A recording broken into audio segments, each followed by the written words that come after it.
How are we doing, everyone? Thanks for joining me for an absolutely piss wet shitty day down the day ticket. Managed to get us day off work. I thought, great, there's no rain forecast today. It's not coming in until Thursday. It's Wednesday today, and believe you me, behind me, don't know how good the quality is, it's chucking it down, and it's forecast all day. So filming today is going to be a right pain in the ass, but we're going to give it a go. You've got to go when you can go, haven't you? So I'm down here today. I'm going to try and get a few things ticked off. The first video which I'm making today, this one, is going to be how to snag fish effectively and safely. That's going to be a really difficult one to film in these conditions, to be fair, but we'll just see how it goes. And then there's a few others, but I'm just going to spin you around, show you where I am, where I've chosen. We'll try our best to do this. Basically, I need to catch a fish on this video, else it's pointless. I did make this last time I was here, forgot to put the actual fish clip in it.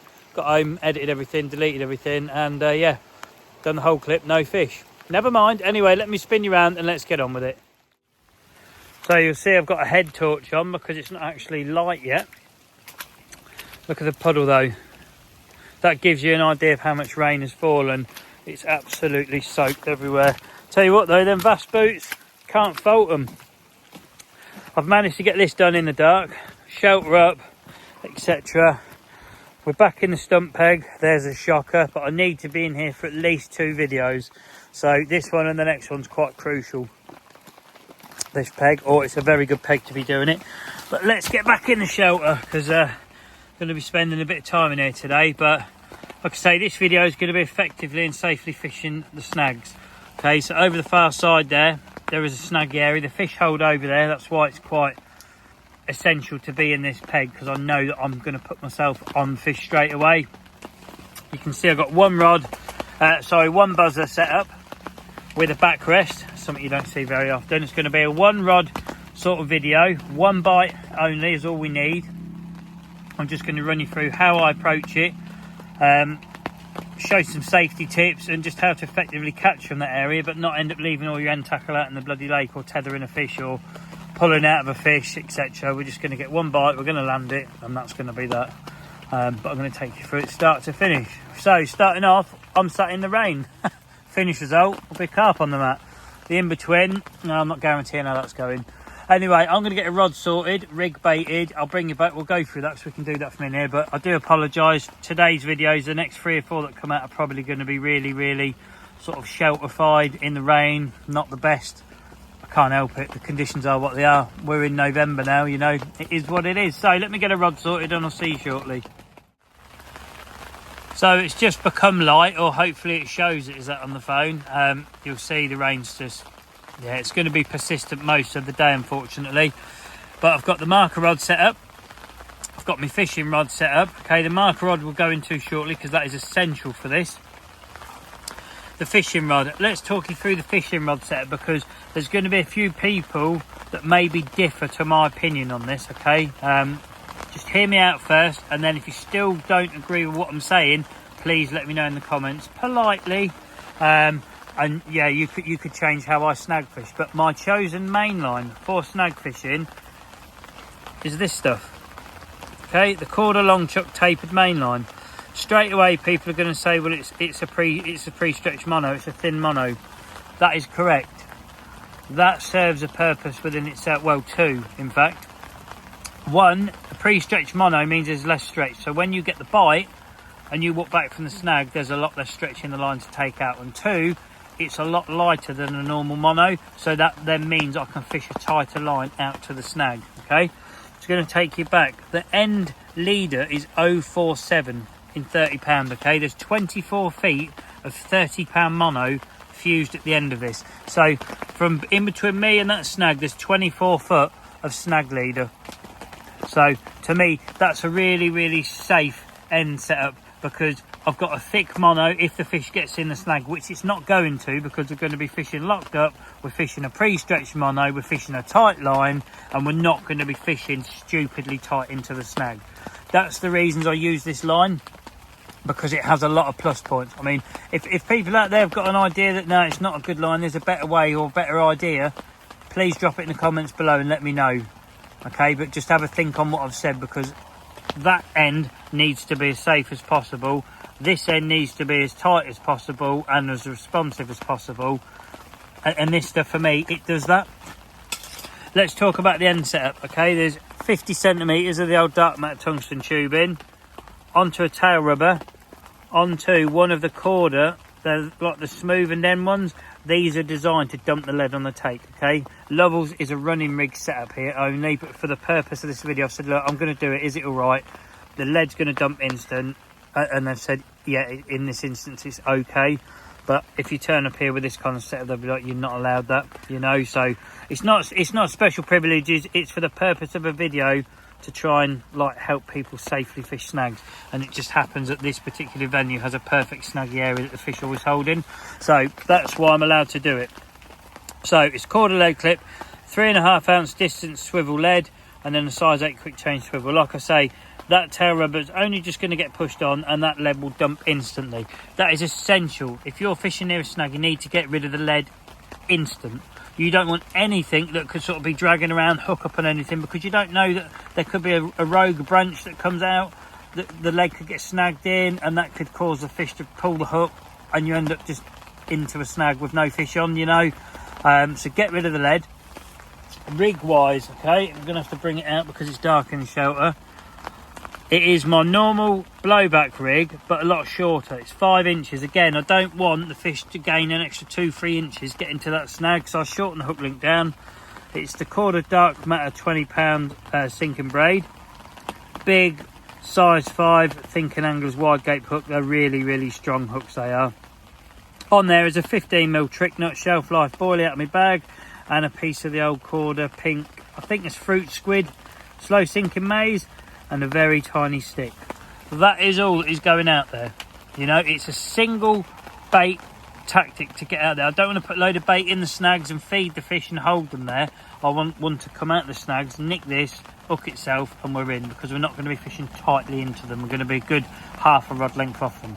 Hence why the marker rod is essential. So my next job now is to get out there, get on the marker rod, and explain how you find where you should be fishing towards the snag, and then actually show you how to fish to the snag, then get a fish.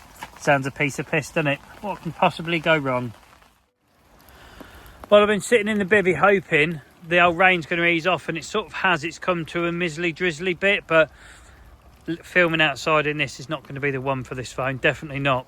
So what I'm going to have to do is sort of explain what I'm going to do, try put you on the tripod in there so you can maybe see what I'm doing, and if you can't see, then hopefully this explanation will make sense.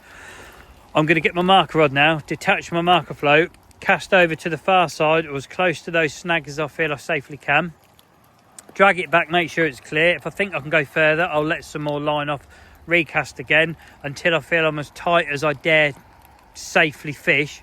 Then I'm going to clip it up, wind it in, spin round, go on the old distance sticks, see how many wraps it is, and then I know how many wraps to fish my actual fishing rod at, and I know that I'm on a safe, presentable area, tight to the snags, that's fishing safely and effectively. So that's why I said the marker rod is essential. So now, like I say, I'm going to try. It looks like the rain is actually easing off a bit. If it does, if it stops anymore, you'll be out here and you'll be watching me do it. So let me get you on the tripod and let's see what happens. Okay, I'm going to try film this bit. The rain's now bloody picking up again. It had eased off, but never mind. I've detached my marker float. I've got my bare marker lead. We're going to put it to the far side now, as tight to the snags as I dare. We're going to drag the lead back, make sure it's sliding so I can present the rig effectively and safely, and get the distance by putting the line under the clip and unwrapping it around the sticks. If I don't make it to the far side first cast, which I probably won't, I'll let a bit more line off, wind it in, recast it, and just get to the safe distance where I want to be fishing as tight to the snags as I can get away with. So let's do that now before the rain comes down.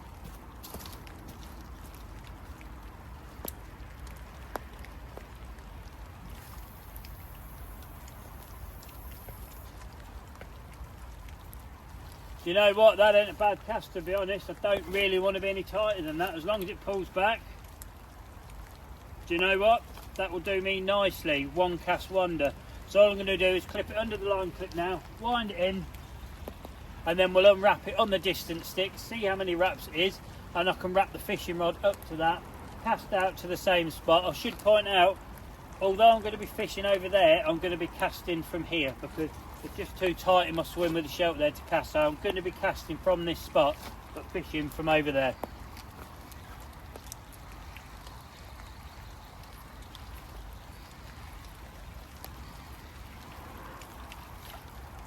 Right, let's spin round and see how many wraps it is.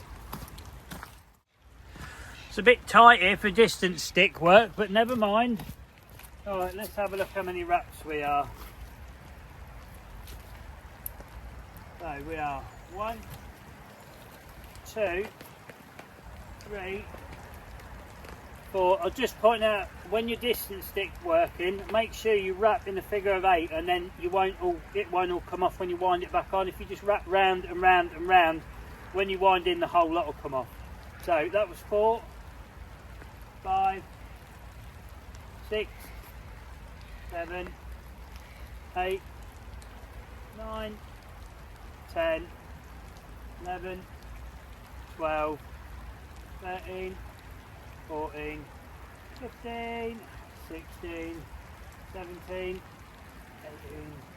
19, 20, 1, 2, 3, 4, 24 and 2/3. That's how many wraps I need to wrap that fishing rod up at. So I'm going to get this wound back on. When you wind him back on, I can unclip it as well so I don't need it. Just hold the rod tip up high and just wind at a sensible pace. Don't try to rush it on, and it will all just ping off one at a time. Nice and steady. You see some people rush it and they think they've got to get it on as quick as possible, and that's, you don't. Just a nice constant steady pace.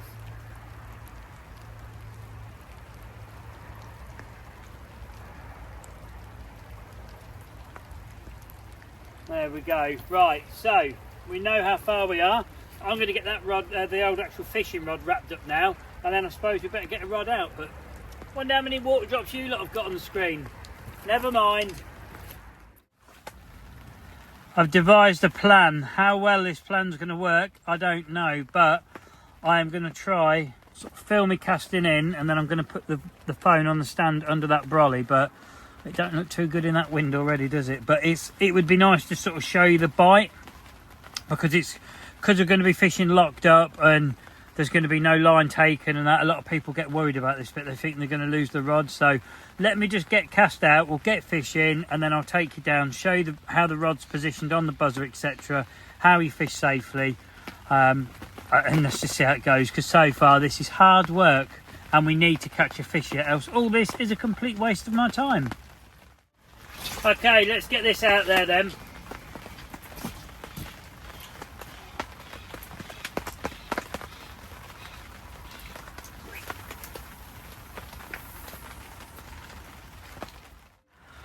So we're out there, we're fishing, we're tight to the snag. Like I say, I'm putting no bait or anything because I don't want to have the fish sort of holding in the snag. I want them to have to come out to get this particular bait. You know, there's only one bait out there, it's mine.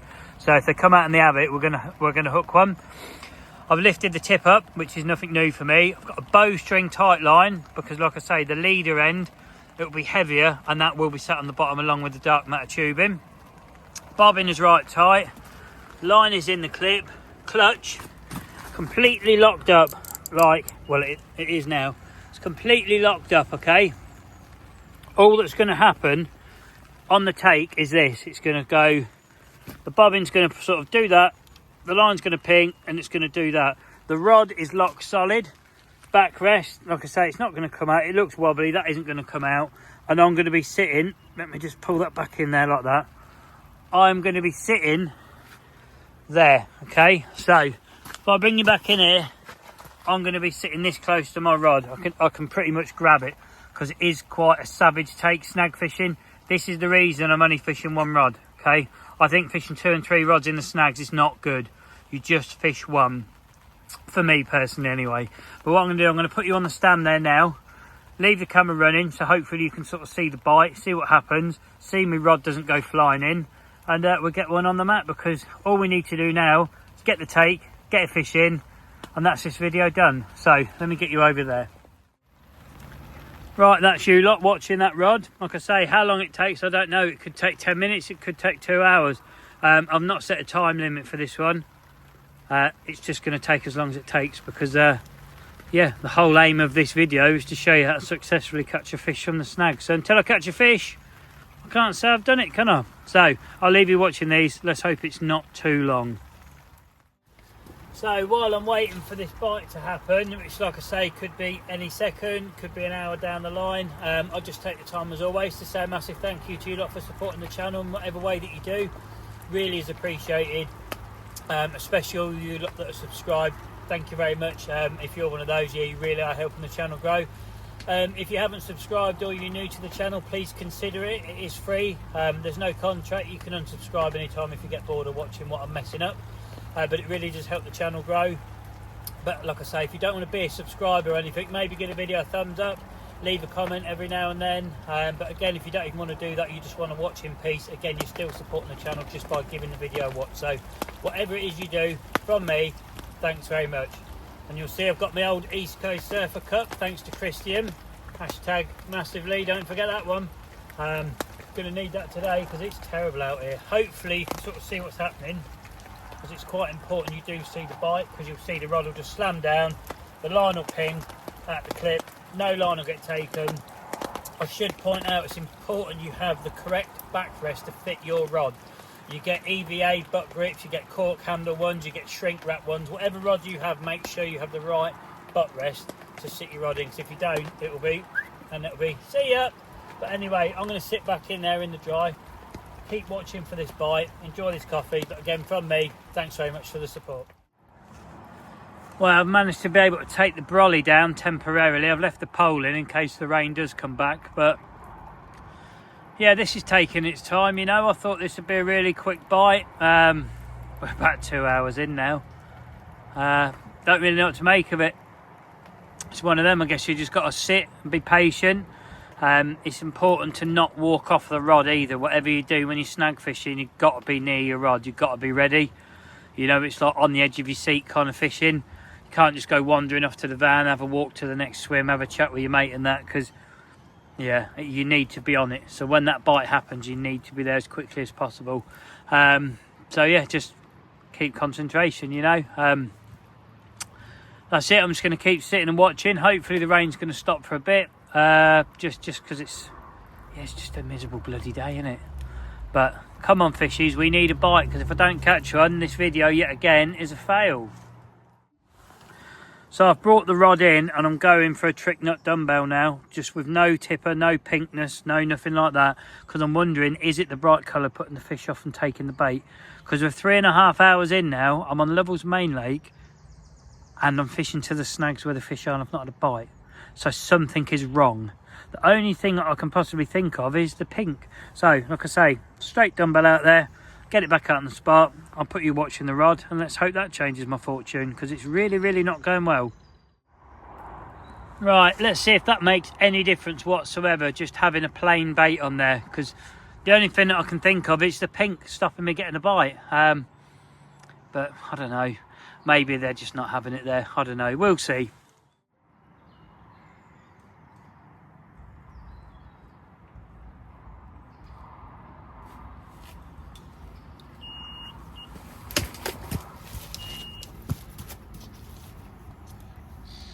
And that was the bite we was waiting for. It's not been too long since putting that back out, to be fair.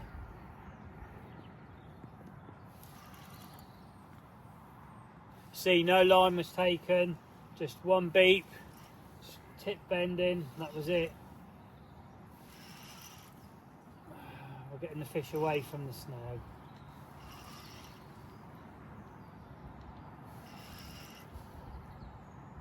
Size of this one is irrelevant. It really doesn't matter the size, it's the fact of the approach we've gone about it and the fact that we've safely got it away from the snag. Be great if I land it.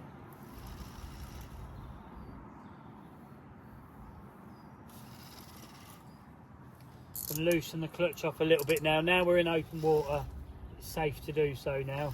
Don't loosen your clutch off on the bite when you pick it up the rod and think, oh, it's pulling. Just stand your ground with it.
They're still showing in front of that snag now.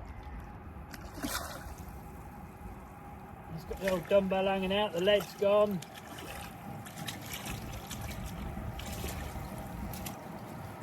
Hey, do you know what? He's not a monster. He's probably, £9, maybe 10 at a push. It doesn't matter. This has been a hard slog for something I thought would take me less than an hour. I reckon we're nearly midday, and I've got here. I was out fishing by just gone 7, so mental. But let's get him on the mat and have a look. Thank you very much, Mr. Fish. Cool. So he's on the mat. Yeah, you're a double, aren't you? So hook. Where are you hooked? Look at that, smack in the centre of the bottom lip. So that's actually come through. So I will flatten the barb off. I'll just show you the tubing. Let's have a look.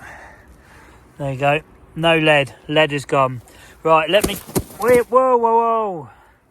Angry bugger. Let me get him unhooked, carp care treated, and we'll get him back. That's him all treated. Fins are down. Yeah, you're definitely a double. Right. Let's put you and the leaves back in there. Yes, I can see you ready to go. Get him, angry bugger. As soon as we dip this net, he's off. Laters. Look how powerful that kicked off. Thank you.